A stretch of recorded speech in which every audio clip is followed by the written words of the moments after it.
Hello guys, welcome to my new video.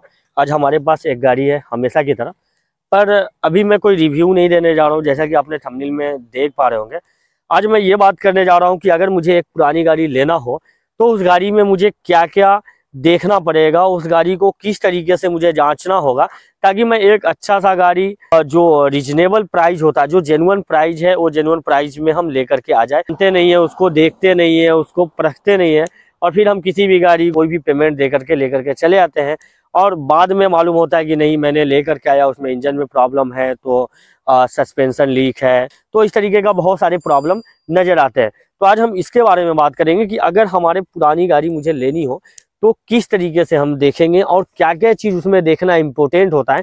कभी कभी क्या होता है कि बहुत ही वेल मेंटेन गाड़ी होती है एक्सटर्नल वाइज, और देखने में लगता है कि बहुत ही अच्छी गाड़ी है, और जब हम उसको चलाते हैं या फिर हम घर पे लेके आते हैं और जब उसको यूज करते हैं तो मालूम होता है कि वो गाड़ी अच्छी नहीं है।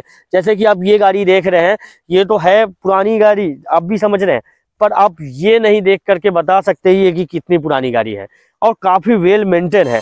जैसे कि आप अगर गेस कर पा रहे हैं कितनी पुरानी गाड़ी है तो आप कमेंट में जरूर बताइएगा। 8 ईयर समथिंग इसकी कंप्लीट हो चुकी है।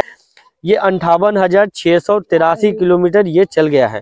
तो ये इम्पोर्टेंट नहीं रखता है कि आपने 58,000 चला दिया है, इसको माइनस भी किया जा सकता है, जो कि डिजिटल में भी होती है, एनालॉग में भी होती है। हम इसको जो है माइनस करके 20 में भी लेके आ सकते हैं, पर उससे ज़्यादा इम्पोर्टेंट होता है कि गाड़ी का जो एक्सटर्नल पार्ट और ये मीटर, ये दोनों को छोड़ के बाकी जो इसके पार्ट्स है उस पर नज़र बनाए रखना चाहिए। और अगर इस चैनल पे नए हैं तो आप लाइक, सब्सक्राइब और शेयर जरूर कर लीजिए। उसके बाद हम बात करते हैं इसके बारे में। गाड़ी को लेने से सबसे पहले हम क्या करेंगे कि इसको साफ कर लेंगे। जो कि साइलेंसर आप ये देख पा रहे हैं, इसको हम साफ कर लेंगे कपड़े से अच्छे तरीके से।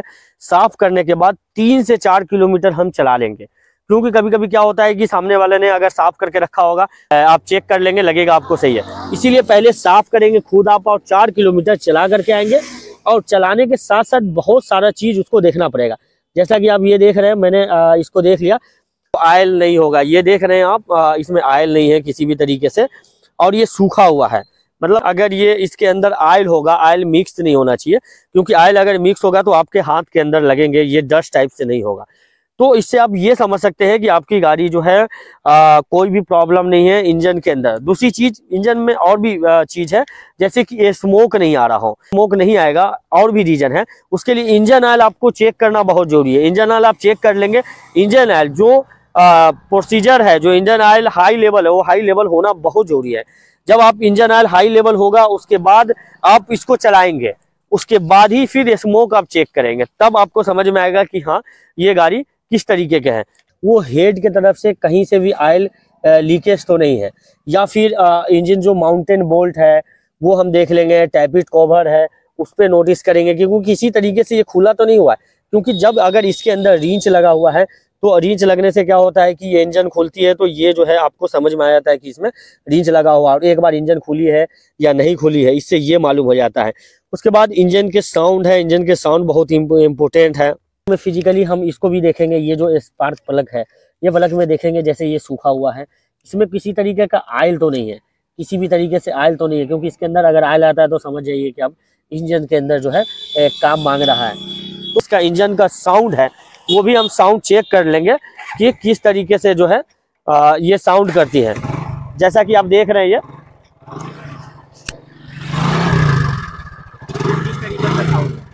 तो चेक कर लिया कि इंजन की क्या स्थिति है।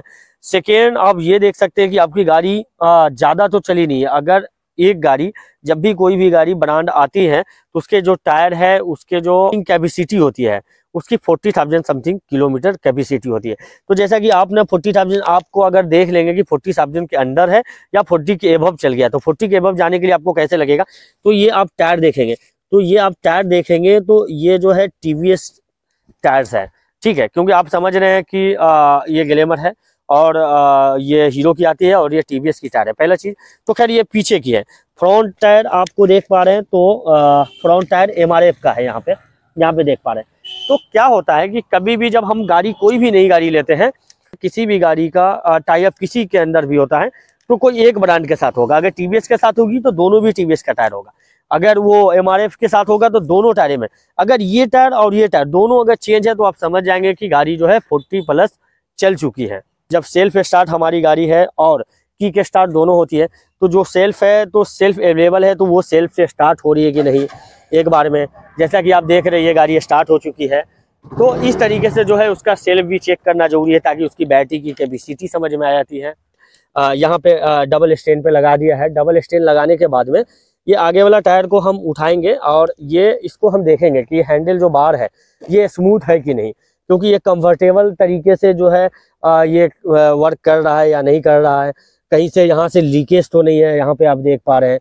दूसरी बात है जो हेडलाइट है वो हेडलाइट किस तरीके से वर्क कर रहा है, टेल लैंप है वो किस तरीके से वर्क कर रहा है, इंडिकेटर किस तरीके से वर्क कर रहा है।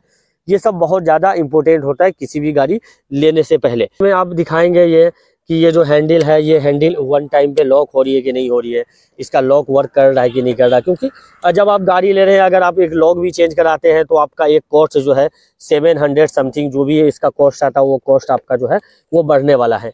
तो ये सब भी चीज़ बहुत ही इम्पोर्टेंट है लेने से पहले। कंटिन्यू जो है गियर हम डाल के देखेंगे तो किसी भी तरीके से ये गियर फंसना नहीं चाहिए और गियर जो है वर्क करना चाहिए। जैसा कि मैंने अभी इसको टोटल गियर मैंने डाल दिया है और गियर डालने के बाद में जो है अब फिर हम डाउन करके देखेंगे कि किस तरीके से वर्क कर रही है, गियर तो फंस नहीं रहा है। तो इस तरीके से आप देख रहे हैं न्यूट्रल है, मैंने क्लच छोड़ दिया है। आप समझ पाएंगे कि ये गाड़ी जो है किस कंडीशन में है, आपकी आइडल मोड में मतलब कैसे चल रहा है। तो ये सब जो है बहुत ही इंपॉर्टेंट है गाड़ी को देखना। दूसरी चीज़ है कि जब आप चलाएंगे तो मैं अभी यहाँ पे बता रहा हूँ इसका जो फ्रंट सस्पेंशन है वो किस तरीके से वर्क कर रहा है, उसमें वर्क कर रहा है नहीं कर रहा है। क्योंकि जब आप सिटी मोड में चलाएंगे तो सिटी मोड में क्या होता है, जो ब्रेकर होता है ब्रेकर के पास ले जाने का कोशिश करेंगे, जो फ्रंट सस्पेंशन है वो वर्क कर रहा है कि नहीं कर रहा है, फ्रंट सस्पेंशन से आयल लीक है या नहीं है। ये जो ट्विन हाइड्रोलिक सस्पेंशन है या फिर मोनोशॉक है उसको हम देखेंगे कि ये किस तरीके से वर्क कर रहा है, ये बराबर वर्क कर रहा है कि नहीं कर रहा है। जब हम किसी भी रोड पे किसी भी रास्ते पे जब चलाएंगे तो उसके बाद में ये जो है एडजस्टेबल होता है, यहाँ 0 to 10 एडजस्टेबल होता है। तो आप एडजस्ट खत्म हो गया है और उसके बाद आप चला रहे हैं तो यहाँ पे अगर लोड पड़ रहा है आपको तो आप समझ जाएंगे कि इसका काम कराना पड़ेगा। उसके लिए भी अगर आप कहीं भी कराते हैं तो अगर बोथ साइड कराते हैं तो 1000 समथिंग का जो है आपका एक्स्ट्रा पे करना पड़ेगा परचेज के बाद। तो इस तरीके का जो बातों का जो है काफ़ी ध्यान रखना पड़ता है पुरानी गाड़ियों में। तक तो हो गई फिजिकली, क्योंकि फिजिकली जो गाड़ी हम चेक करेंगे लेने से पहले तो क्या क्या देखेंगे आप, आई होप कि आपने समझ गए होंगे। अब हम बात करते हैं कि इसके साथ साथ डॉक्यूमेंटेशन भी देखना बहुत जरूरी है कि आप जब लेते हैं तो उसके लिए डॉक्यूमेंटेशन क्या क्या ओके होना चाहिए ओनर के पास। बाद हम इसका रजिस्ट्रेशन सर्टिफिकेट देखेंगे कि गाड़ी जो है वो रजिस्ट्रेड कब की है, और उसके बाद NOC 35 देखेंगे, क्योंकि हो सकता है कि आप जो गाड़ी लेने जा रहे हैं वो उसके अंदर कोई भी लोन हो और आप जो है उस गाड़ी को ले लेते हैं, उसके बाद में लोन आपको पे करना पड़ेगा। क्योंकि ऑनर से आप गाड़ी खरीद लेते हैं और गाड़ी खरीदने के बाद NOC नहीं देखते हैं, जो भी लोन वाली कंपनी होगी वो आपकी गाड़ी जब्त करिए, तो आप तो फुल पेमेंट फाइनल कर लेंगे, ऑनर के पास करके आ जाएंगे और आपकी गाड़ी जो है जब्त हो जाएगी। तो इसका बहुत ही ध्यान रखना है। इंश्योरेंस सर्टिफिकेट आपको लेना है, पोल्यूशन कॉपी लेना है, उसके बाद सेल सर्टिफिकेट जो होता है वो लेना है। ये सब की बहुत ही ज़रूरी है, बहुत ही इम्पोर्टेंट चीज़ है, ताकि आपको गाड़ी जब आप ट्रांसफ़र कर रहे हैं तो आप इजी तरीके से इजी वे में जो है ट्रांसफ़र करा सकते हैं अपने नाम पे और आगे चल के आपको साथ कोई भी प्रॉब्लम ना हो। रोड टैक्स है और उसके बाद फॉर्म नंबर 28, 29 और 30। तो इस तरीके का जो है डॉक्यूमेंटेशन आप कभी भी चेक करने का कोशिश करें जब तक आपकी गाड़ी ट्रांसफ़र नहीं होती है, या तो फिर आपकी गाड़ी ट्रांसफ़र हो जाती है उसके बाद इतनी सारे डॉक्यूमेंट की ज़रूरत नहीं पड़ेगी। गाड़ी देख पा रहे हैं, ये गाड़ी वेल मेंटेन गाड़ी है और आप देख करके समझ भी नहीं पा रहे होंगे कि ये 2016 मॉडल है और इतनी अच्छी वेल मेंटेन है। और चेक करने के बावजूद भी ये सब कुछ सही है, ये देखने के बाद भी आप कैसे अनुमान लगा पाएंगे कि आपको पेमेंट क्या देना चाहिए इस गाड़ी के लिए। उसके लिए एक एप्लीकेशन आता है जो कि RTO डिटेल्स आता है। RTO डिटेल्स जो कि आप देख पा रहे हैं स्क्रीन पे, जो कि RTO डिटेल्स है, इसको खोलेंगे, उसके अंदर रिजर्व वैल्यू में जाएंगे। रिजर्व वैल्यू के अंदर जाने के बाद में आप बाइक सिलेक्ट करेंगे। बाइक सिलेक्ट करने के बाद में आप जो अपनी गाड़ी है वो गाड़ी का नंबर सिलेक्ट करेंगे, registration number. Registration number select करने के बाद आप जो RC है उसके अंदर एक डिटेल्स होगा कि ये गाड़ी कब परचेज किए है, वो आप डिटेल्स उसके अंदर भरेंगे। ये कौन सी ब्रांड है, हीरो है या फिर होंडा है, वो डालेंगे। उसके बाद में हीरो की कौन सी गाड़ी है, जैसा कि एग्जांपल फॉर ये ग्लैमर है, ग्लैमर डालेंगे। 100 सीसी या 125 सीसी वो डालेंगे। उसके बाद डिस्क है या नॉन डिस्क है वो डालेंगे। जब इतना सारा चीज अगर इसके अंदर फील हो जाएगा, इसकी किलोमीटर डालेंगे, क्योंकि चलिए किलोमीटर तो हम ऐसे भी अनुमान अगर कभी कभी फेल हो जाता है या फेल किया जाता है या उसको माइनस कर लिया जाता है, लेकिन फिर भी हम एग्जाम्पल के लिए कि हम इसी को मान लेंगे कि हमारी 58,683 किलोमीटर चली हुई है, तो हम इसको फिल कर देंगे। कैलकुलेट रिजर्व वैल्यू में हम देखेंगे, जब हम कैलकुलेट रिजर्व वैल्यू चेक करेंगे तो इसमें हमारा 4 प्राइस होगा, क्योंकि फिजिकली आपने गाड़ी को तो देख लिया है, तो 4 प्राइस होगा। तो आप कैसे मानेंगे कि कौन सा प्राइस इसको डालना चाहिए। जैसे इस गाड़ी का वैल्यू आपको मैं बता दूं, आप इस गाड़ी को देख पा रहे हैं, तो इस गाड़ी का जो 4 प्राइस होंगे, एक फेयर कंडीशन में, गुड कंडीशन में और वेरी गुड कंडीशन और एक एक्सीलेंट कंडीशन होगा। ये 2016 का मैन्युफैक्चर है, वो आपको दिखा रहा होगा। अब इसमें आप देखेंगे कि जो फेयर कंडीशन में है 22,973 से 28,000 के बीच में है। अगर उसकी अच्छी कंडीशन होगी तो 27 से 32 है, और वेरी गुड कंडीशन में होगा तो 31 से 36 है, लेकिन अगर एक्सीलेंट होगा तो 34 से 39 है। तो इस तरीके से आप अनुमान लगा पाएंगे कि इस चारों में से 22 से लेकर के 40,000 के बीच में कौन सा प्राइस देना चाहिए।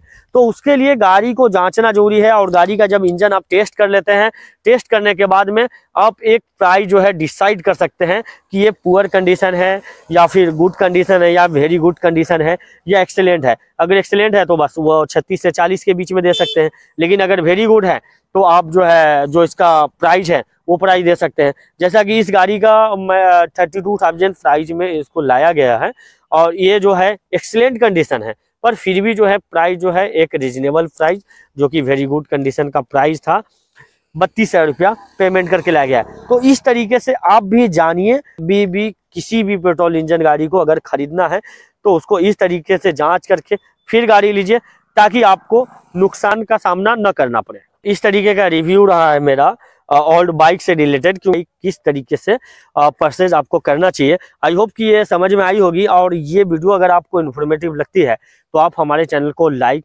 सब्सक्राइब और वीडियो को शेयर जरूर कर लीजिएगा। बहुत ही मुश्किल होता है इस वीडियो को बनाने के लिए और आपके सामने प्रेजेंट करने के लिए, लाइक और सब्सक्राइब जरूर कर लीजिएगा। मिलते हैं अगली वीडियो में, तब तक के लिए बाय, थैंक यू, जय हिंद।